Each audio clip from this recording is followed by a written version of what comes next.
The Addiction Podcast, Point of No Return, sponsored by Narconon Ojai.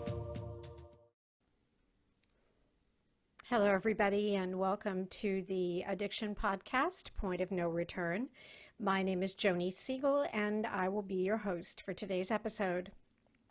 I want to remind you before we get started to subscribe to our podcast wherever you listen to podcasts, and also to check out our YouTube channel and give us a nice rating on either where you listen or where you watch on YouTube.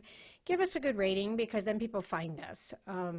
We want to reach as many people as we possibly can with a message of hope and help and positivity, if there is such a thing these days. But the way we can do that is if you help us out by subscribing and giving us a good review. So today we have an interview with a gentleman, a young man named Norman. And Norman just completed the Narconon program at the facility that is our sponsor, Narconon Ojai. So I don't have a lot of background on Norman, so we're going to just let him tell us his story. Well, Norman, thank you for being on the podcast today and being willing to tell your story. I really appreciate it. Oh, thank you for having me. Absolutely. So the way I typically start these interviews, and I'm going to put you there as well, is how did you get started on drugs? How old were you and what happened? So I was about 13 years old when I started, just with the basic stuff like smoking weed. I used to kind of hang around in the backyard of my dad's house and kind of hide it in the backyard where no one ever went. So kind of untouched territory, I would keep all my stuff. And where did you get the weed? Just from a guy I knew at school. It was kind of like, it was more of I saw other people doing it along with kind of like my cousin as well. So I'm just like, oh, my cousin seems pretty cool, why don't I? And then it kind of just went a little downhill from that. But it started about 13, 14 years old, yeah. Okay. And then you were in school, obviously. Yeah, I was in school. It started off not as like an everyday thing, but, just kind of maybe on the weekends, and then, slowly progressed into, doing it when I fell asleep. And then kind of like after school, sometimes before school, if I got up early enough. So, yeah. How did it affect your school? My attention span definitely went down. I wasn't able to really concentrate on school, in the classroom as well. I was talking a lot. I was not exactly getting in a lot of trouble, but my teachers definitely didn't appreciate the fact that I was distracting other people. My grades slipped a lot. Even when it came to taking like big tests and exams, like such like SATs, and what are those, like the school-wide exams that people take in elementary and middle school? I don't know what they're called, but yeah. Yeah, I mean, usually they take about an hour, 2 hours to do, and I'd finish them in like 30 minutes. I'd just be guessing, doing little doodles on my exam sheets, and I just didn't really want to be there, so. Wow.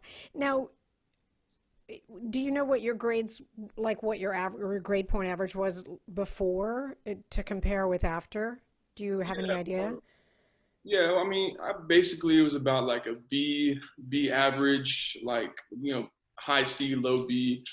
And then it kind of slipped down to, I was only passing the fun classes like PE and, arts and crafts and computer class. So anything I had to put my mind to definitely didn't work out too well. Right. Were your parents at all aware of what was going on, or did they suspect, or? I'm sure they knew a little bit of something when they started to notice my attitude and just kind of overall demeanor when I was just around them. They always used to describe me as this happy kid who was full of life, and then they slowly saw me turn into a person that was, never happy, and then, always finding something wrong. Like looking at me and just feeling like something was always wrong. But I would never talk about it, yeah. Did they suspect at all that it was drugs, or if? I'm not sure to be like at first. I used to play video games a lot, so I think they might have thought that I might have stayed up a lot. I'd be tired all the time, but in reality, I was doing something, in the backyard and behind the scenes that kind of contributed to what was going on in the front lines. Right. Yeah. What extracurricular activities were you into when you were in school? Just kind of like I used to play flag football when I was in middle school. I was on the basketball team.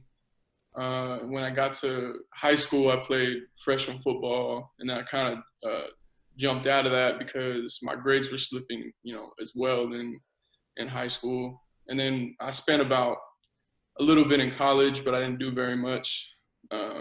Yeah, I didn't. They had intramurals and stuff, but I wasn't interested in that, being my size and just what I was doing. I got it. So, marijuana, did you go beyond marijuana? Did you start trying other drugs? Yeah, so the second thing that I tried was alcohol. So I had my like first sip of beer. I went over to a friend's house. His dad, I would say, drank quite a bit. I probably call him an alcoholic, but he drank quite a bit. And then when his parents weren't home, sometimes I don't know why they left us home alone together, but they did. He knew where his little alcohol cabinet was, and we had I believe it was, I want to say Bud Light. So we just had a few cans of Bud Light and just went swimming after that. So I mean, it felt good at the time. I didn't like the taste so much, but I liked the way it made me feel compared to me using marijuana so much. I got so used to that feeling. I'm just like, I need to feel some different time. Something different. You know. Interesting. And then what happened after that? Where'd you go from there? So after that, it kind of progressed into me drinking and smoking every other day to almost every day. And then once I got used to that, I progressed into taking psychedelics, such as like LSD or mushrooms. And one of my friends had gotten a research chemical. I believe it was called, I want to say 4HO DMT or something like that. From So where? I think he bought it online. Wow. I don't know how he got it, but he was kind of in that little whole dark web, buying stuff off, dark web, deep web, stuff like that. So I guess it's kind of like a liquid version of mushrooms. So you just mix it with water and stuff like that. But it kind of went into psychedelics to where I was doing that maybe once, twice a month, but only with friends would come over. And then, we'd always be mixing the alcohol and the marijuana as well. So yeah, it was fun at the time, but looking back at it, I'm like, I just tell me, why did I do this? I'm like, nothing good came out of it. Right. Well, you know what they say about hindsight. Hindsight is always 2020. And where did you get the LSD? Did that come from your friend as well, the one with the chemical, which name I can't recall? No, yeah, it's a difficult one to remember. I don't even know if I got it right, but so I mean, most of the stuff would come off of there. I was in contact with a person from school that I knew as well, along with some people outside of school that I got involved with. Okay. So this is while you're in high school? Yeah, this was like beginning of high school. It's kind of when I started with this stuff. Yeah. But you only did it a couple times a month. Yeah, so it wasn't a whole thing, only because we had learned that the when you take it once, if you wanted to take it again, you would have to wait a certain amount of days to get the same effect. So as soon as you would take it, your tolerance would go up. So if you were to take it again the next day, you'd have to double the amount you just took. Oh, Yeah. okay. Something new that I didn't know. So you did marijuana, then alcohol, then hallucinogenics. Did you get into opioids at all or opiates? A little bit. I mean, I started with kind of like benzos, kind of like Xanax and pain pills. This person that I had met outside of school that I got introduced to ended up becoming the main source of pretty much all of my drug use, such as marijuana, psychedelics and also like stuff like Xanax and pain pills like Narcos or Oxycontin, Yeah. stuff like that. And it ended up becoming to the point where I was taking that, maybe once, twice a week, and then it progressed into almost an everyday thing where Wow. I was skipping school. I remember this one, I don't remember it because I blacked out, but I remember specifically just because of what my friends told me. During graduation practice for my high school, I had showed up to school. I was all fine. And then while we were doing practice, I went to the bathroom and never came back. Wow. So the story is that I had taken so much Xanax that I didn't return back to the practice graduation. And then I was, walking around school singing and stuff. And they were all surprised that I was even didn't get caught, but I had no idea what happened. Wow. And it was just like leaving school in the middle of it, spending all my money on all this stuff. The biggest part was the Xanax. Like once I got a hold of that, I couldn't get off of it. Like just how it made me feel, even though I forget stuff, I wouldn't really care. It got to a point where like I was I was like messing. I barely passed high school. Like the last year was probably my senior year was probably the worst. I would leave class and then go smoke in the bathroom and come back and pass out between classes during class, and it was just really bad. I never got anything done. My parents, I'm pretty sure they suspected something, but they never wanted to say anything in fear that how I would retaliate to what they said. Right. And you had brothers and sisters, right? Yeah, I got two little sisters. They're Did about. they know what was going on at all?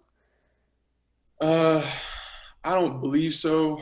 I mean, I do have an idea. There would be a couple times where I would just get so out of my mind that I would just walk around the house aimlessly, and I try to talk to them, and then the next day they'd tell me I was slurring my words and stuff like that. So I think they knew, but then again, like they didn't say anything. Just in fear, because I'm a pretty laid back person when it comes to just talking in general, but I think most of my family and friends know that when I start to get angry about a situation, I get angry. Like, to me, it seems like it doesn't really matter what type of person or who you are. I'll end up starting to get kind of physical and just like yelling because I want to be the dominant person in the argument. So I'll do my utmost best to make sure you know it. So that's I'll kind of remember that if I ever meet you in person. you shouldn't have to worry about that. I But know. I'm just people kidding. were people were just afraid of like just making me angry and fear that I'd do something that I would regret. And I know I have when I gotten angry, but yeah. Right. Well, I think one of the problems that happens with the drugs is that the sense of what's the word, like like your own innate sense of not crossing a certain line. I think a lot of times that just goes away, and you do things you never would do if you weren't on drugs. So I can understand that. So after you graduated from high school, what happened then? Um, well, I actually before I get to that, I actually had started getting into like cocaine and stuff like that while I was in high school as well. Okay. This person that I would get all my stuff from, we would have parties all the time, and one day he kind of introduced me to this while I was kind of like really drunk, and I did probably about 2 or 3 lines, which was a lot for a first time, or at least for me. And I passed out on the couch because I felt like I wasn't able to breathe correctly. It's like I was sitting there, all this stuff was happening around me. Usually when you see people doing that type of stuff, they're all dancing around and hyper. And it's like as soon as I did it, something in my body didn't agree with me. And I could feel my heart rate slow down. I was getting dizzy, trouble of breathing, and then I ended up just passing out on the couch, and no one knew about it either.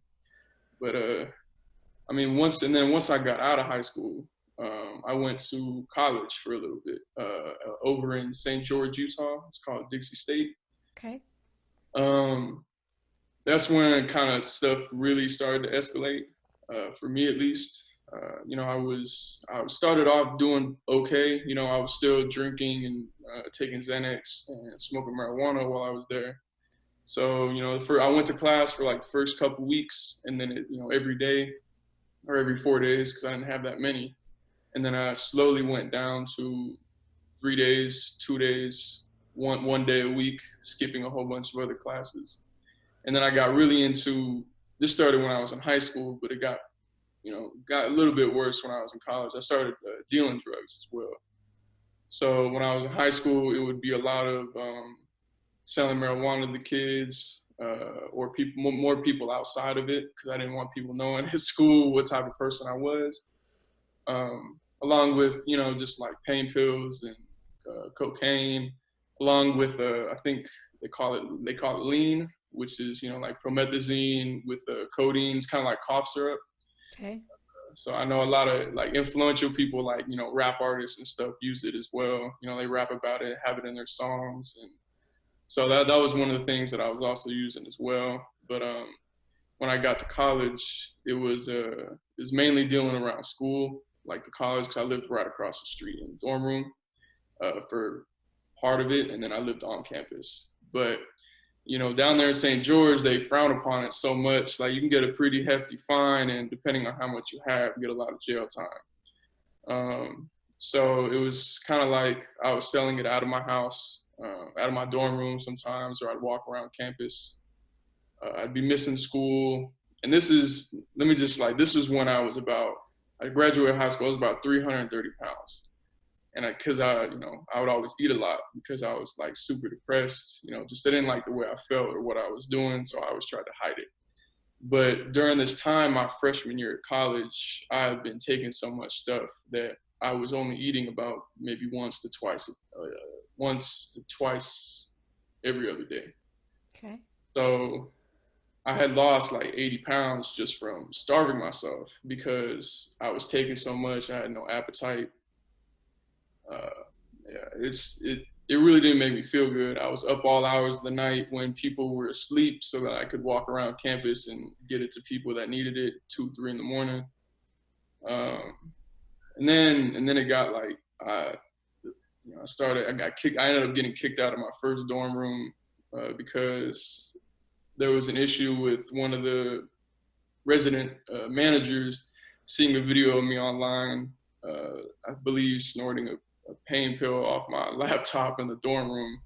So they got a hold of that. They kicked me out. And I was living at my friend's house on the floor for a few weeks, not being able to like eat, just because I didn't have any money. I lost all of my stuff after that, all my money, all my drugs that I was selling. I had no source of income. I didn't have a job. And I just like, I started to take stuff from other people. Like even my friends, I would steal either like stuff out of their wallet, or I would take, drugs that they had so I can use them myself. I would always, me and my friends ended up taking a bunch of stuff out of this Dollar Tree, just just because we could. Like I hung out with a lot like people that didn't have jobs either, that were really into like wanting to sell drugs and make money, but we weren't able to because we didn't have any money to begin with. So we were always just taking stuff from other people, and that's when I got like arrested. One of my first times was because one of the people that owned the building walked in there and saw us pretty much like squatting in their property, and they had us arrested and they found like paraphernalia and some marijuana and stuff in there. So I got charged with criminal trespassing, and then paraphernalia, and then controlled substance as well. And so that was kind of a little issue I had to deal with, being able to having to get out of that and then finding an actual place to live. So How long ago was that, Norman? Do you know what year? Yeah, it was about I want to say end of 2017. Okay. Around end of 2017, beginning of 2018. Okay. And then around the same amount of time, I had me and my friend had actually gotten enough money to go to Vegas and pick up what's called a boat of Xanax, which is about 1,000. I think what I was getting it for was about 1,000 Xanax bars.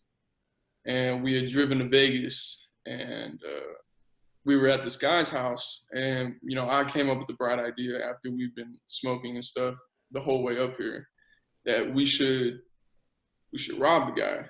We were sitting in his couch, everything was on the table in front of us. He ended up actually getting up and going to his kitchen little area, and me and my friend actually just took everything, took all the money on the table, took the drugs, and we just left out of the room. We sprinted down some stairs and got into his car. And this was like one of the biggest turning points that I had seen that made me go from bad to just worse, was the fact this guy pulled out a gun and actually started shooting at the car. Wow. Because we had taken like his whole inventory pretty much, at least what he had. And I would say I heard about 5 to 6 bullets go through the car. I didn't end up getting hit, but my friend actually caught 2 bullets, one in his shoulder and then one in his back area. And I had no idea because I hopped in the driver's seat. So I was driving and driving down the road. We got about a mile down the road before, I thought we were clear. I kept, saying, "Oh, this shit's crazy." Am I allowed to swear on here? Okay, I'm like, "Oh, this is crazy. Like, I can't believe we just did that. Like, he shot up the car and stuff." And then I look over because he's not answering. So we're still driving. I look over and he's just, slumped over in the seat. I see blood dripping down his shirt and out of his mouth. And like after that, like I dropped him off at the hospital and just left. Like, because I knew like, but after that, after that, it just went downhill. I locked myself in. I wasn't talking to anyone, not even my good friends that I had at the time. I locked myself in my room, my dorm room. I was getting people to buy me. Okay? The one that got shot, was he okay? He passed away. Oh, Yeah. because of the shots? I'm pretty sure he was almost like dead on impact because I was hitting him, nudging him, like yelling at him, and he was answering. Oh, I'm sorry. I just dropped him off at the hospital and just left because I didn't want to stick around to see what would happen. But the biggest problem was like telling his family what had happened. Like I couldn't face that. Yep. But after that happened, I just locked myself in my room. It was, I just taking everything every single day. It was handfuls of pills, alcohol with the same thing, smoking all the time, drinking, everything. And just for like, I couldn't remember a single thing. I'm going to ask you a question. You can answer or not answer, but were you like trying to kill yourself? Deep down, looking at it now, I believe I was. I never wanted to confront the fact that, I always kept thinking that this is my fault. Like, I'm the one that put this idea in his head. I'm the one that got in contact with this person. I'm the one who helped him, like, steal all the stuff. And, I always had this thought in the back of my mind that this is my fault.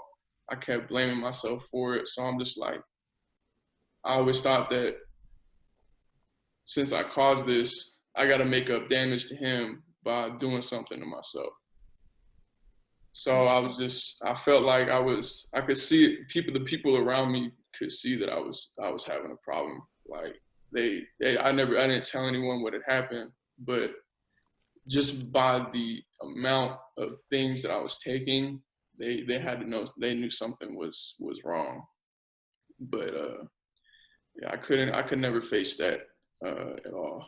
And that's what really spiraled me down. So I was not going to class. I ended up getting arrested again for being drunk in public eventually, like a couple days, about a week after I left my room. It was just, I ended up getting, like, after I got out of jail the first time, I actually got a new place. I was in another rehab during that summer. This is after all this stuff happened. I ended up going to rehab at this place in St. George that. Now, let me just stop you, Norman. So when was the first time you did rehab? So I think it was about in 2018, mid 2018. Okay. It was at this place called, I want to say Renaissance Ranch, Renaissance something, but It was a 12-step program that was about a mile down the road from where I was living. Okay. Yeah. And that was earlier than the incident with the shooting. Yeah. No, that was It was afterwards. after. Okay. Yeah. So that the shooting part happened about beginning of 2018, um, about around I would say February-ish. So like that happened, and then I'd say mid 2018, about March Mayish is when I started during when I got off. So about I think it was about end of May when summer was happening. I got enrolled at my parents actually enrolled me at a 12-step program. Okay. Sorry. The door was open. I'll have to take that part out. I was trying to figure out what was going on. Um, so what happened after the 12-step program? So what they would do is, I go sit in. I was in I believe it was an intensive outpatient program. So I would, for about 7 hours a day, I would be in kind of like these kind of like classes for like half the day, interacting with one of the supervisors. And then for the other half, we'd be in group therapy. So, we'd all sit in a circle, go through the 12 steps. And then about the last hour, we'd have AA meetings and AA or NA meetings. So I was there for about 2 weeks before I actually left. And the whole time I was there, I was actually using fake urine to pass my drug tests because they would drug test us once a week. So the whole time I was still taking Xanax and smoking weed, but passing my drug test with fake urine. Okay. So one of the things, and you're probably getting there, but one of the points that we always want to find out from the people that we interview who, have a history of addiction is, what was your point of no return? What was your wake up call? When did you finally know that you had to change? So when I thought my point of no return is when I actually found out I had a son. Oh, So yeah, so when I was at work, this is fast forward into early 2019. So I was at work. I was already battling with this girl I had been with for a matter of months. And before I left Utah and came back to San Diego to stay permanently, I had relations with this woman for some months. And the last week we were there, um, she didn't really want me to leave, and I was, we were just hanging out all the time, smoking, drinking alcohol, and taking stuff. And I had found out that something was up when I had found a pregnancy test in the trash can in my bathroom, and it was positive. But I didn't know how long it had been there because I didn't exactly keep my place very clean at the time. So I thought someone might have left it in there, but I didn't think anything of it. So fast forward maybe about a while. In 2019, I got a call when I was at work saying that she told me that I was actually, she had a kid. And, I thought, oh, congratulations, all this stuff. Because I knew she was with another person after I left. So I just thought nothing of it. And then I ended up she told me it was mine, but she told me I wasn't allowed to see him or even speak with him because of my condition and what I had been doing over the past, say, some 2 years, but over the past like 6 months that I had known her, she had seen a lot of things that I didn't exactly want her to see. When it came to abusing myself and the people around me, along with things that I had told her that I had not told anyone else. So she just kind of labeled me as this person that wasn't able to change, this person that just wasn't fit to even raise a child at all. So she ended up moving to a different state, pretty much across country with this other person. And for like the next few months, I get calls from her, just her arguing about, certain things, just keep constantly reminding me that I can't see him. And And Why it would just, she do that? I'm sorry. I don't understand. If she's not going to let you see the kid, why call you up and tell you that you have a kid? I mean, I, so when I was, I actually had gone to, I was, when I'd say end of 2018, early 2019, I was actually in another program, um, the same program in Narconon again. So, but at that time it was an intervention. So I was mainly there just for my family. I wasn't there for myself. I see. And while during that process, she had a she had called me saying she was pregnant because I had cut her off. So I got in touch with her and she told me the whole story. But she told me she wanted to get an abortion with the kid. And, I had mentioned she just, because I had put her through a lot. And it was kind of a whole thing with, I just don't want to see you again. And, you look what you did to me. She was kind of blaming me for a lot of stuff. And so when I got the call, she just kept reminding me that I wasn't allowed to see him because she kept thinking that I was this awful person. And I had tried to tell her that I gotten through rehab, I graduated. Um, look at all the stuff I was doing. I'm working finally, but I think kind of feel like she could kind of see past my BS only because like deep down I knew I was still using. I never told her any of that. Like she would she would call me and argue with me about just the person she was with, like, oh, I had an argument with this person and blah blah blah, or with my boyfriend, and I'm like, I don't know why you're still calling me. Like, I was talking to my dad about this, and I'm like, well, she probably still has some interest in being with you, only because like he's like, I can predict maybe like 6 months to a year down the road she'll come back and want money for all this stuff. And I'm like, I mean, that makes a little bit of sense. I tried to keep the communication lines open a little bit. She was calling me a lot, but it ended up getting to the point where every time I would talk to her, I would always just feel so terrible about myself. Gee, I can't imagine why. You're right. I'm sorry. You are listening to the Addiction Podcast, Point of No Return. For more information on the podcast or to reach out if you have a story you would like to share with us, go to our Facebook page by the same name, or you can email us at theaddictionpodcast@yahoo.com, or go to our website, theaddictionpodcast.com, or call us at 727-314-7080. And please remember to subscribe to our podcast wherever you listen to podcasts and give us a 5-star review.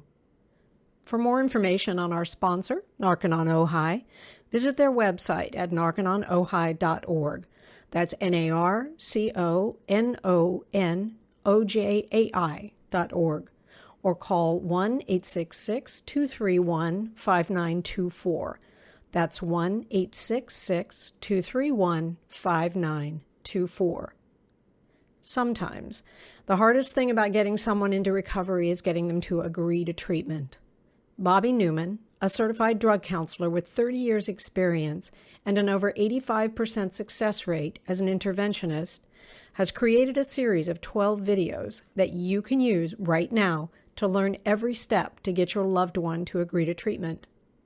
Call 1-833-918-0008 today and say the word podcast to get a 10% discount.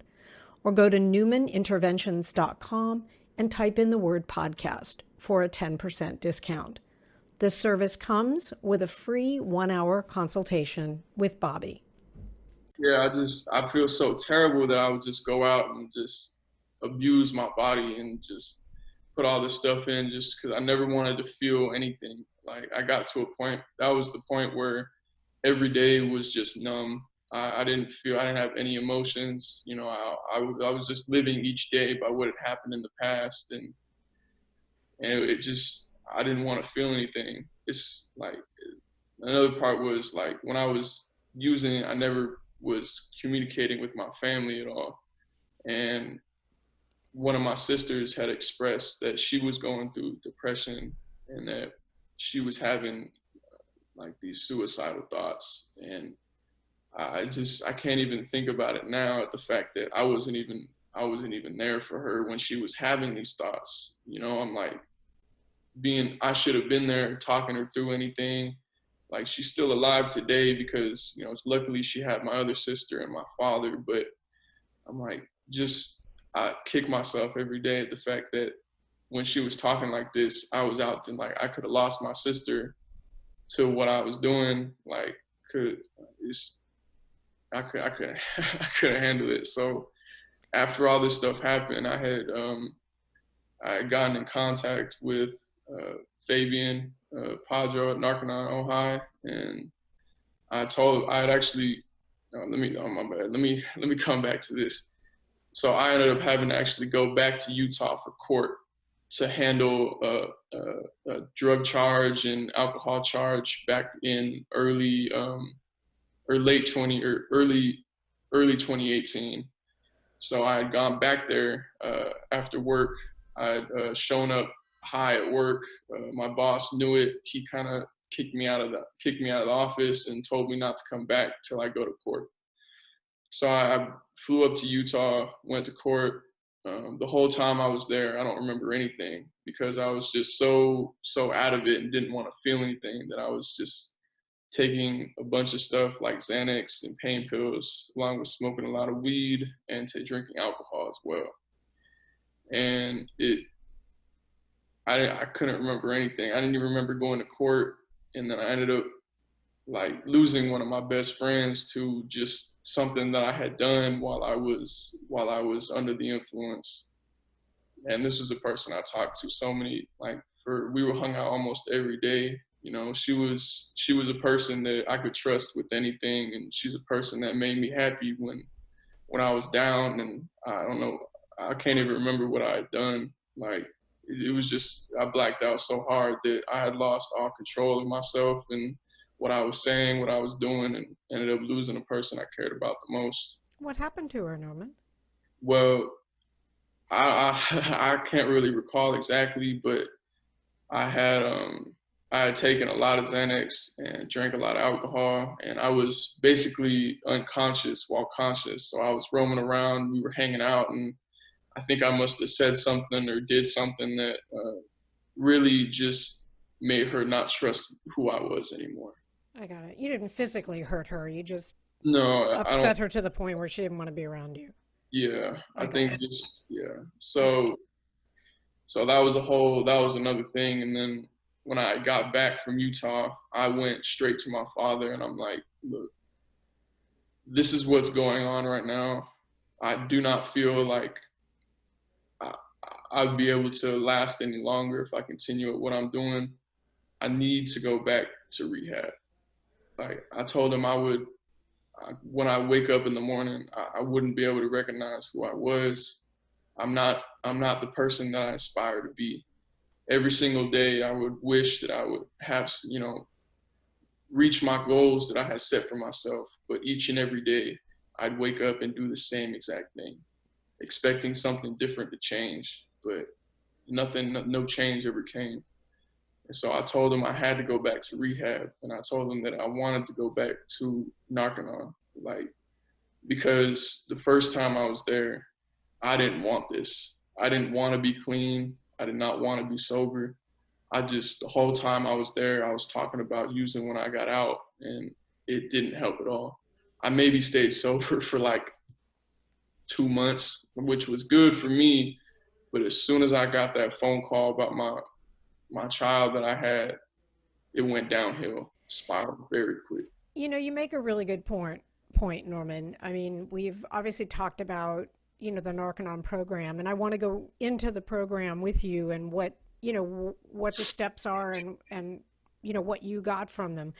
But there is a point that if someone does not want to be there for themselves to get better, they don't get better, and the technology in the program is extremely good. It has a higher success rate than any other program that I'm familiar with, but you have to have that want yourself to, get clean and sober, and you didn't have it the first time. It's definitely nothing's gonna work, whether it's a a 12-step program or an AA meeting, NA meeting, anything that has to do with rehabilitation, if the person that's going through it does not want it. That's right. That was the biggest thing with me, was the fact that I was pressured by my loved ones, my family and friends to go there. And I ended up just coming with this idea, you know what, I'm just going to go there just to show them that I can get clean. Like, and that didn't that didn't work out too well. Well, you got clean for a little bit anyway. So Yeah. when you started the program the second time, when did you know that this was going to be different? This was going to be better. When did you know? Honestly, when I woke up the next day when I was there, going up there, I had done the whole let me use one last time, and I woke up not knowing where I was. I'm like, oh, I'm at Narconon. I'm like, at first it was like, dang, I'm at rehab again. But then going through like just the things that they do, which like these locationals and these objectives that kind of take your mind off of what you're thinking about, which for me was things that had happened in my past and things that I had gone through, was something that I would wake up every day and immediately think about. And that was what, just going through the first stage of it, which is the withdrawal stage, which kind of helps you get off drugs. They put these vitamins and minerals that have been you taking drugs, your body's depleted of them. Right. So you're not really able to function very well, or you might be not in the right mindset, or your body's always hurting. And especially going through withdrawal, depending on what you're coming off of, like you can go through some pretty drastic and terrible things that I honestly wouldn't wish on my worst enemy. Like this, yeah. So like just being able to have someone there with you go through it, and that wants to see you do well, and like just being able to have them take you out of your past and put you into present time and think about your own self. Like you're there to get yourself better. Right. And that's one of the things that they constantly reassure you about, is that you're here for yourself, for no one else. This is about your life. This is about you achieving the things that you've always wanted to. Like this is a stepping stone for you. And that's kind of what I realized just even within the first week of me being there. Wow. Like, because I knew I wanted to be different than what I was doing. And it definitely showed even to myself within the first week of going through withdrawal, getting off these things I was taking. Like I wanted I wanted it so bad. Right. That like even going through my withdrawals, like I was smiling almost the whole time. So the New Life sauna detox, Yeah. how is that different? So you honestly, for me, and I can see this even with the people that I was going through the program with, it's something that you can see changing almost every day. Every day what they do is they kind of they put more minerals and vitamins and these good essential oils that and if you kind of put them into your body, they'll kind of replace the old and the bad oils and the bad fats. And they also put this vitamin called niacin within your detox program, which kind of helps, get the blood flowing to when you get into the sauna, and it helps actually get rid of the drug toxins that are lodged in the fatty tissues along with like your body as well. So what they do is that you first start off with taking your niacin, and then you hop on the treadmill, or they have a bike you can go on, just to start to get the blood flowing, and you'll instantly feel the effects. Like for me, it was the redness, and also with the itchiness, and like that's how the niacin is working. Right. So, and then after that, I'd say about 30 minutes of either running or using the bike, you'll go into the sauna program, which is, I can almost say, like a blessing, because this thing, it works wonders. Like I could see a different change in myself every single day. So once you take the niacin, you start sweating, and you're literally sweating out all of these toxins when it comes to either drugs or or say, sorry, what do you call this? Like the stuff that's in like foods. Preservatives. Preservatives, there you go. Yeah. Things like preservatives and, oils and stuff that you put on your skin, to like deodorant or cologne, all these things that have been lodged in your body, like, are starting to come out with all Right. these minerals and niacin that you're taking. It's literally flushing these things out through your pores, and you can feel just rejuvenated. And you can smell it and you can Oh feel yeah, it. Yeah. yeah. Just for the listeners, this is based on research that L. Ron Hubbard did, and it's pretty well known that when you ingest something that your body can't use, it's not a protein, it's not a good fat, it's something that your body can't use, it gets dumped in the fat. That's what happens to it. And so that's what comes out when you do the sauna program, the New Life Sauna Detox, is anything that has been lodged in the fatty tissues. It breaks down, it comes out. Now, did you experience any of the drugs that you had taken Yeah, when you were in the so sauna? yeah, so like, throughout the my sauna program, I kind of I could feel some effects of like the like marijuana coming back, along with some like opiates that I had taken, even to like some of the some like cocaine effects as well. So I have like a naturally low heartbeat, or heart like pulse. So when I got there, my pulse was down in the low, like mid 40s. Wow. Yeah, and so like going through that, just being able for me to adjust to it, I was having a lot of chest pains, and my mind was racing. I wanted to get up and do stuff, and it took me a while to get used to that. But I also always, I felt the effects of these things. I'd start giggling randomly. I'd get real tired, or I'd just be staring blankly off into one corner of the sauna. But like, they kept reassuring me, because at first time I did this, I got really freaked out at the fact that I was like feeling this way again. I'm like, isn't this stuff supposed to get rid of it, and not come back at me? And when I read this book they had called Clear Body, Clear Mind, it kind of showed me that this that's how the sauna works, is that while it's flushing out of your system, it can also cause kind of like these flashbacks, or like they can kind of not re-enter your body, but they'll kind of re-trigger or re-stimulate certain things from your past as well. And it was fascinating to me, at the fact that I read this. A lot of people are like, this doesn't seem true. Like, how can this re-stimulator have something come up? And then you actually go in the sauna and you're like, oh wow. Like, you're looking at your hands and like, this is weird. Like, So what comes next after the sauna? Because so pretty, because pretty much, I'm sorry, because pretty much after you've done the withdrawal and after you've done the sauna, now your physical being, your body is free of the drugs.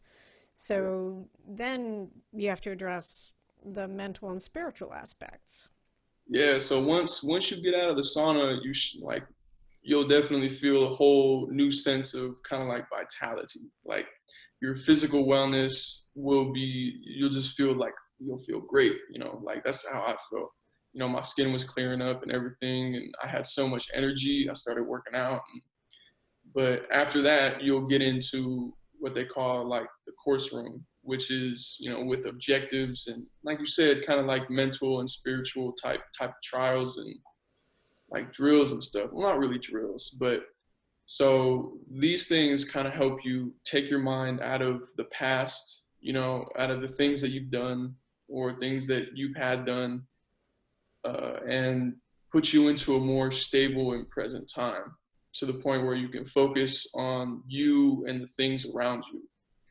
It helps you get more in touch with yourself, with the people that are trying to help you, and gives you kind of a bigger appreciation for who you are as a person, and what you have to do to be able to continue your life of sobriety.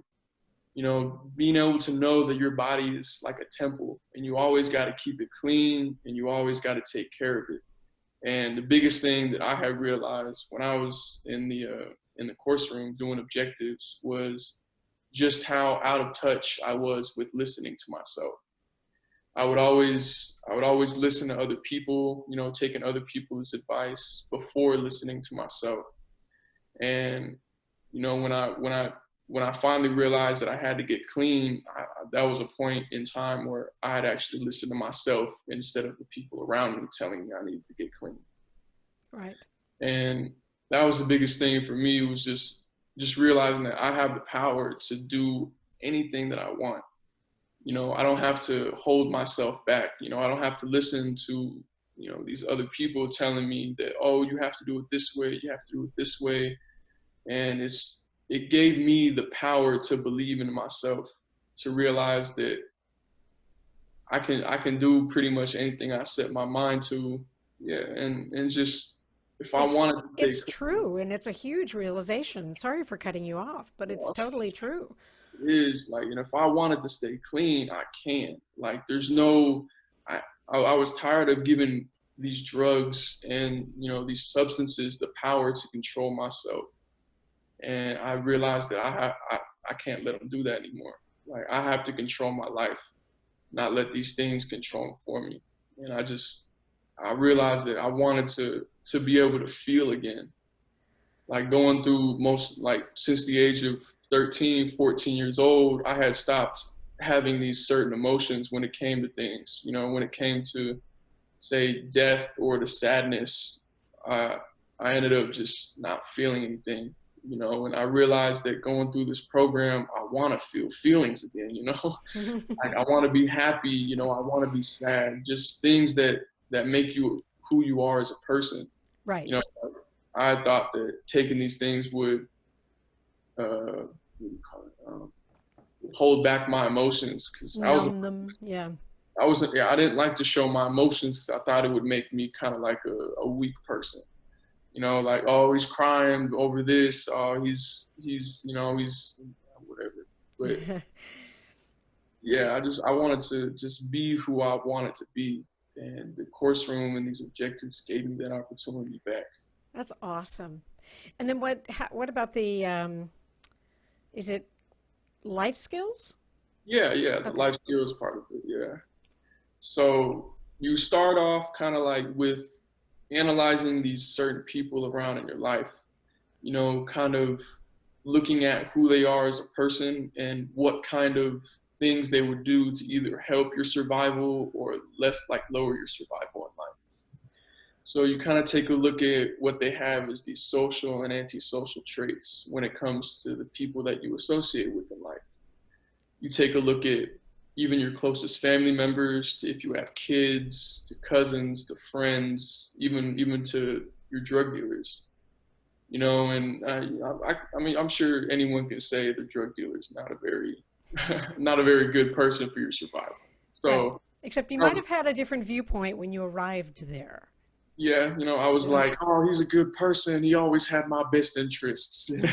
He always gave me the drugs I needed. Yeah, like, he was always there for me. Yeah.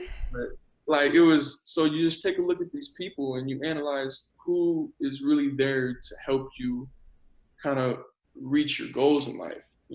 It's not exactly a whole thing about you and you. I'm not trying to be selfish or anything, but I always try to look at, what type of people, had my best interest in mind, wanted to see me do good in life, Right. wanted to, slap me in the face if they saw me doing something that was going to hurt me, or, that want to see me do better. Right. And, I always try to surround myself now with people that build each other up when it comes to even just small things, like when it comes to pushing yourself on that last rep in the gym, or, like wanting to, I do estates now at Narconon. So, weeds are the biggest problem. So I always try to have my friends like, oh man, you got to pull that weed, just being able to see the changes in you and the people around you, like, just from being clean was a huge thing. And getting rid of these people that I deep down knew they weren't good for me, but I never wanted to realize it. Right. Once I got out of communication with these people and just told them who I was now and who I'm going to be, and it just made me feel this sense of like weight off my shoulder that I don't have to deal with these people anymore. Right. Like I know who I want to be. These are the things that I want to be and what I want to do in life, and these are the people that I want to be a part of that now. Right. Yeah. That's awesome. That's major. So when did you complete the program? So I completed the program, I want to say January 27th. Well done. Yeah. Very well done. And you're going to stay there and work? You're doing this, what's it called? The student study? Yeah, so I'm doing Study. well, currently I'm just doing estate work. So I'm kind of working around the property, just kind of help trying to give back to, the community, like just trying to give back pretty much, Right. just from the things that I've been doing. And I'm working on the property, trying to make it look its utmost best all the time. That's awesome. And so I plan on doing that for about roughly the next few months. So until I can start doing staff training and start getting in, working with students and just being able to help them, like just have these realizations that that want to help them change their lives, and it's yeah, I And don't I know. think I think that's major because you've been through it and you've got experience being an addict and how bad it can possibly get when you're in that world. And I think that, you know, a student coming to Narconon, I think it's important when there's someone there that they can relate to because they know that you've been there, you've experienced it. Yeah, and it's just I just wanted to be able to give these other people a chance to change their lives for the better. And that's one of the things that I wanted to do when I left. Like, I left, I got maybe like a week with my family and I came right back because I wanted to get to work, being able to help around the property and just make the world around myself, around the world better in general. Like if I can just help one person be able to realize and get off drugs, that was my main goal. Well, let me Like, just tell you that being willing to share your story and all of the nitty gritty about your story is also going to help people. I know it's not a direct one on one like what happens when you're there at Narconon, but we have a lot of people that listen to this podcast, and there are going to be people who are going to hear your story and they're going to relate to it, and they're probably going to think, "Wow, you know, I haven't experienced that, but I have my own experiences." Or something that happened to you, they'll go, I can relate to that. So just telling your story, you're helping people.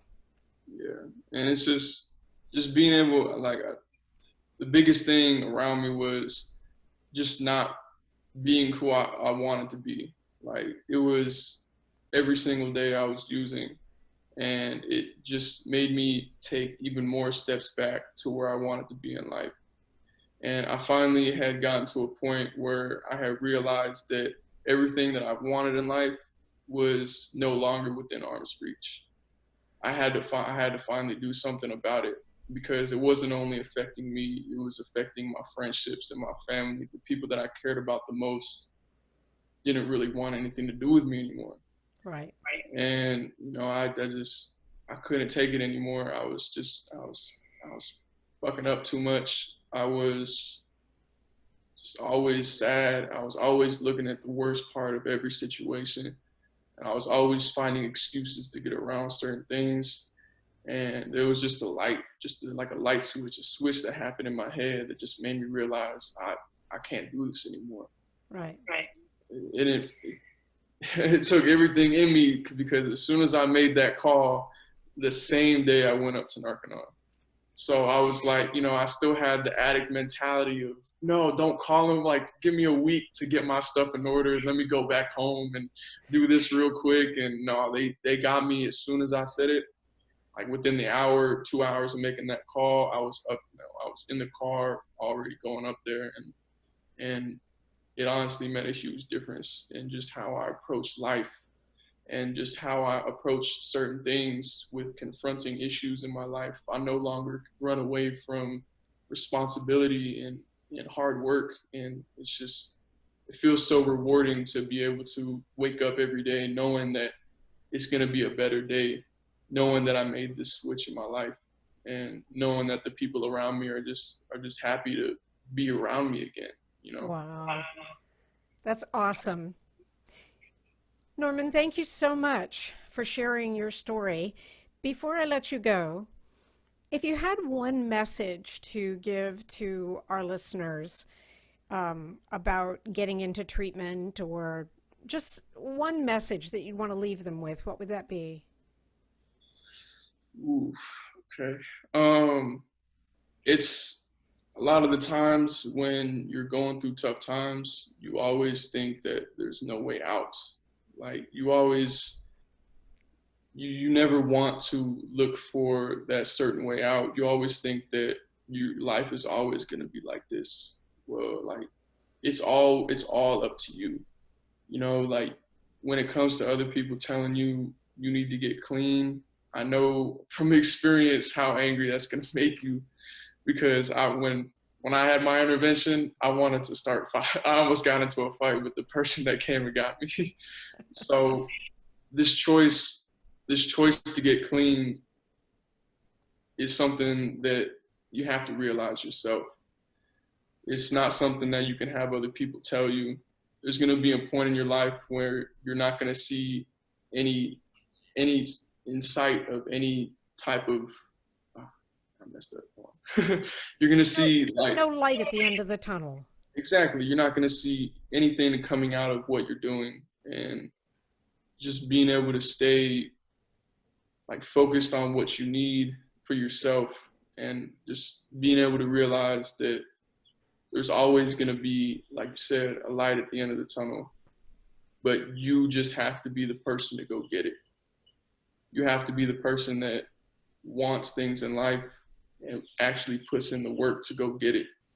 And that's one thing I realized was, if I wanted something in life, I couldn't rely on other people. I couldn't rely on these drugs and all this stuff to help me get to it. I had to get to it myself. That's awesome. I can say that this is the biggest thing that changed my life. And I hope that the people out there, if you're listening to it, have anyone going through it or going through it yourself, like, you always got to be there for them and be there for yourself, whether they want to get clean or not. This is one of the hardest things to deal with. And if you make this choice to get clean, I can promise you that you will never, ever regret it. Awesome. Great message. Thank you so much for sharing your story. I really, really appreciate it. I appreciate you having me on here. Well, that was quite the story. We haven't had a graduate from Narconon for a while, and Norman's story I thought was quite riveting. Everything that he went through while he was addicted, and he's turned his life around, and now he wants to help other people, and it's a great purpose. You got to give it to him. Just a reminder to subscribe to our podcast wherever you listen to podcasts, and also to check us out on YouTube. But the most important reminder that I do a lot at the end of the podcast is to remind you that there is help available and there is hope. And I know that when you or someone that you know is in the depths of addiction, it can seem hopeless and you can feel helpless, but there is always help available. I'm going to give you the number for Narconon Ojai. It's 866-231-5924. And it's an anonymous call. You can get your questions answered. You can find out anything you need to find out. But reach out. Sometimes that's the hardest thing, is to reach out for help. And that's what you have to do. And don't wait. Do it now. We'll talk again next week. You have been listening to the Addiction Podcast, Point of No Return, sponsored by Narconon Ojai. For more information on Narconon Ojai, call 866-231-5924 or visit www.narcononojai.org. Narconon is a non-12-step rehabilitation program based on the works of L. Ron Hubbard.